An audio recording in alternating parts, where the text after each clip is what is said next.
দ্বিতীয়তে আমাৰ গাঁৱৰ প্ৰতিখন হাইস্কুল আৰু প্ৰতিখন হায়াৰ ছেকেণ্ডাৰী স্কুলত অহা 4-5 বছৰৰ ভিতৰত আমি 8 কোটিকৈ টকা প্ৰত্যেকখন হাইস্কুল আৰু হায়াৰ ছেকেণ্ডাৰী স্কুলক আমি দিব খুজিছো যাতে আমাৰ বিদ্যালয়বিলাক ডন বস্কো সেন্ট মেৰিজতকৈও দেখিব ধুনীয়া হয় ৰাজহুৱা খণ্ডৰ শিক্ষানুষ্ঠানবিলাকে আমাৰ ৰাজ্যৰ শিক্ষাৰ প্ৰসাৰৰ ক্ষেত্ৰত শক্তিশালী ভূমিকা গ্ৰহণ কৰিব পাৰে ইতিমধ্যে ৰাজ্যত 500খন বিদ্যালয় নিৰ্মাণৰ কাম আৰম্ভ হৈছে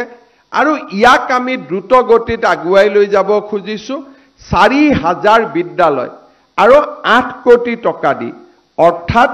এই গোটেই আঁচনিখনত প্ৰায় 30,000 কোটি টকা আমি ব্যয় কৰিম যাতে আমাৰ গোটেই গ্ৰাম্যাঞ্চলৰ বিদ্যালয় বিশেষকৈ হাইস্কুল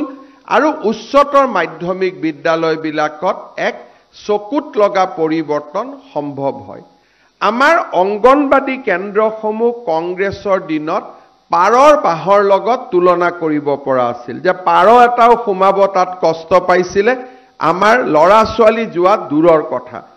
আজি আমি 5000 অংগনবাদী কেন্দ্ৰ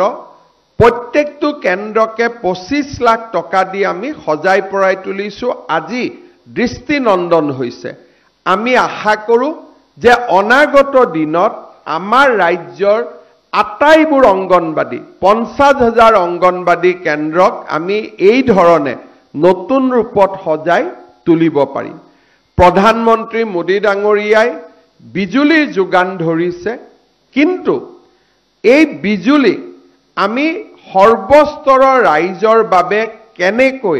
সহজে উপলব্ধ কৰিব পাৰো তাৰ বিষয়েও আমি গভীৰভাৱে চিন্তা কৰিছো মই গ্ৰাম্যাঞ্চলৰ ৰাইজক আশ্বাস দিব খুজিছো যে যোৱা এপ্ৰিল মাহত আমি ইলেক্ট্ৰিচিটিৰ খৰচ প্ৰতি ইউনিটত 1 টকা হ্ৰাস কৰিছো ভগৱানে যদি আমাক শক্তি দিয়ে অক্টোবৰ নৱেম্বৰত আমি আৰু 1 টকা নহলে 50 পইচা দাম আমি এই বছৰতে কমাবৰ বাবেও